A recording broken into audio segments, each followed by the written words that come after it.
बिस्मिल्लाहिर्रहमानिर्रहीम। नाज़रीन व सामीन अस्सलामु अलैकुम व रहमतुल्लाहि व बरकातुहू।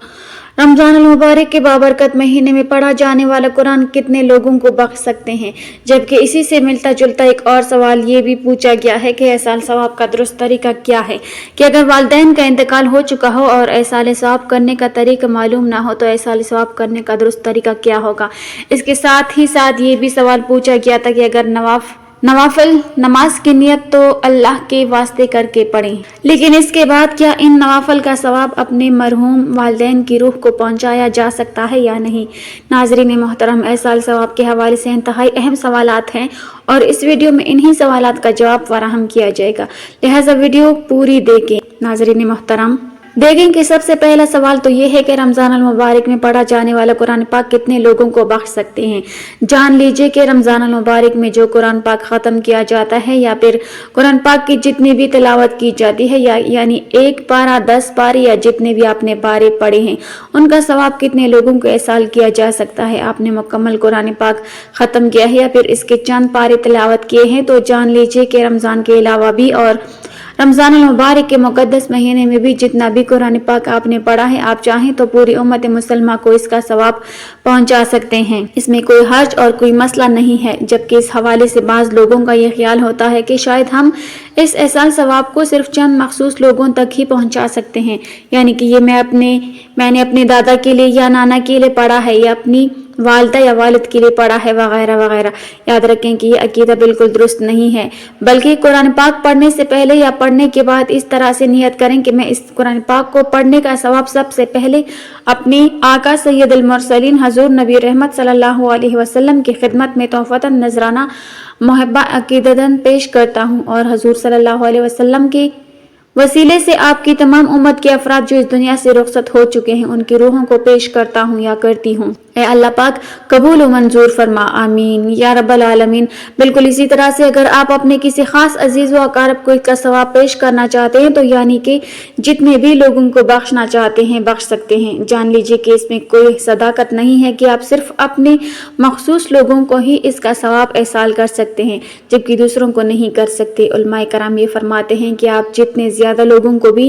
एहसाल करेंगे, कभी उम्मीद और यकीन है कि अल्लाह रब्बुल आलमीन उन सबको बराबर बराबर सवाब रहमत फरमा देंगे, जबकि इसके साथ ही साथ आपको भी सवाब जरूर मिलेगा। और ऐसा हरगिज़ नहीं है कि अगर आपने दूसरों को सवाब बख्श दिया तो आपको इसका सवाब नहीं मिलेगा या आपके सवाब में कोई कमी आ जाएगी, तो ऐसा बिल्कुल भी नहीं है, बल्कि आपको भी पूरा सवाब मिलेगा। और पूरी उम्मत के वो अफराद जो इस दुनिया से रुखसत हो चुके हैं, अल्लाह रब्बुल इज़्ज़त अपने शायान शान उनको भी बराबर सवाब अता फरमाएगा। लिहाजा रमज़ान अल मुबारक में जो हो या फिर रमज़ान के अलावा दूसरे दुनिया में पढ़ा हुआ कुरान हो तो उसका सवाब आप पूरी उम्मत के तमाम मुसलमानों को बख्श सकते हैं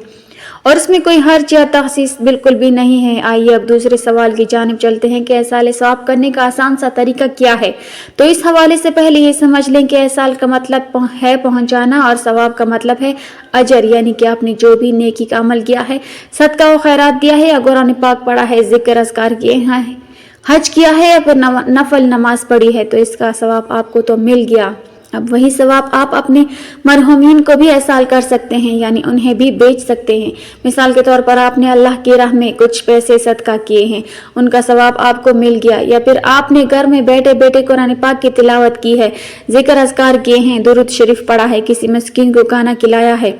किसी गरीब को कपड़े लेकर दिए हैं, या फिर कहीं पानी की मोटर और टैंकी लगवा दी, या किसी के लिए रास्ता बनवा दिया, या किसी गरीब को कपड़े लेकर दिए, मस्जिद की तामीर के लिए पैसे जमा करवाए, या फिर कोई भी नेकी का काम आपने किया है तो इसका सवाब आपको मिल जाएगा। अब इसी सवाब के लिए आप यूं नियत कर लें कि या अल्लाह पाक, मैंने जो कुछ भी जिक्र अज़कार किया या गरीब मस्कीन वगैरह की मदद की तो इसका सवाब मैं अपने मरहूम वालिद वालिदा या फिर अगर दोनों इस दुनिया से रुखसत हो चुके हों तो वालिदैन को एहसाल करता हूँ या करती हूँ।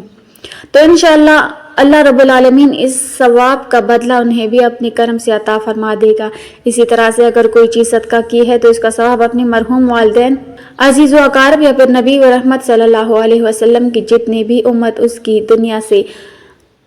रुखसत हो चुकी है तमाम की रूहों को बख्शता हूँ या बख्शती हूँ। और जान लीजिए कि आपके लिए इन नेकियों का सवाब मरहूमीन की रूहों को भेजने की नियत कर लेना ही काफ़ी है। लिहाजा एहसाल सवाब का तरीका यही है कि जब भी कोई नेक अमल करें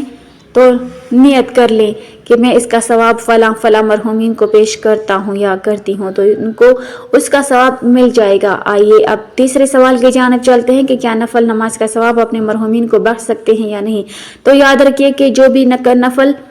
اعمال ہیں، یعنی نفل نماز ہے، نفلی روزہ ہے یا نفلی حج وغیرہ عمرہ وغیرہ، یعنی جو آپ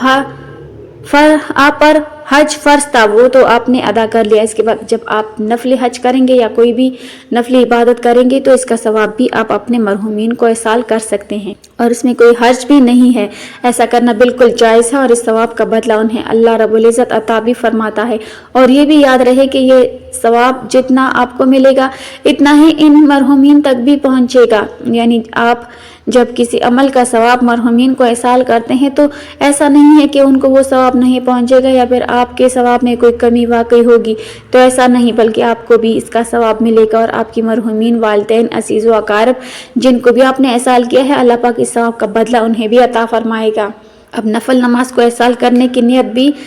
سماعت فرما لیجیے۔ جب بھی آپ نفل نماز کا ثواب مرحومین کو ایصال کرنے کے لیے مصلی پر کھڑے ہوں تو یوں نیت کریں، نیت کرتا ہوں یا کرتی ہوں میں 2 رکعت نفل نماز کی واسطے اللہ تعالیٰ کے ہدیہ برائے فلاں مرحومین، منہ میرا خانہ کعبہ کی جانب، اور پھر اللہ اکبر کہہ کر نماز شروع کر لیں۔ لہٰذا جب بھی کوئی نیک عمل کریں تو اس کا ثواب اپنے کو ضرور ایصال کریں، کیونکہ ایسا کرنے سے آپ کو بھی اس کا پورا اجر و ثواب حاصل ہوگا اور آپ کے مرحومین بھی اس سے مستفید ہو سکیں گے، اور اللہ رب العزت انہیں بھی اپنی رحمت سے ان نیک اعمال کا پورا بدلہ عطا فرمائے گا۔ کوشش کریں کہ جب بھی ایصال ثواب کریں تو نبی رحمت صلی اللہ علیہ وسلم کی پوری امت کے لیے ایصال کریں۔ اس کی بہت بڑی فضیلت علماء کرام نے بیان کی ہے۔ یہ واقعہ اس طرح سے ہے کہ جب نبی کریم صلی اللہ علیہ وسلم معراج پر تشریف لے کر گئے تو کئی انبیاء کرام سے ملاقات بھی فرمائی۔ جب حضرت ابراہیم علیہ السلام سے ملاقات ہوئی تو حضرت ابراہیم علیہ السلام نے نبی کریم صلی اللہ علیہ وسلم سے فرمایا کہ جب آپ زمین پر واپس جائیں تو اپنی امت کو میرا سلام پیش کیجیے۔ نبی کریم صلی اللہ علیہ وسلم کو حضرت ابراہیم علیہ السلام کا آپ کی پوری امت کو سلام پیش کرنے کا عمل اتنا پسند آیا کہ آپ صلی اللہ علیہ وسلم نے جب اپنے لیے درود پڑھنے کا حکم فرمایا تو اس میں حضرت ابراہیم علیہ السلام اور آپ کی آل کے لیے بھی درود پڑھنا لازم فرمایا۔ یہی وجہ ہے کہ درود ابراہیمی میں ہم تمام مسلمان اپنے پیارے نبی صلی اللہ علیہ وسلم پر درود بھیجنے کے ساتھ ساتھ حضرت ابراہیم علیہ السلام پر بھی درود بھیجتے ہیں۔ بس علماء کرام نے اسی بات کو دلیل بنا کر فرمایا کہ جب بھی ایصال ثواب کریں تو پوری امت کو کریں۔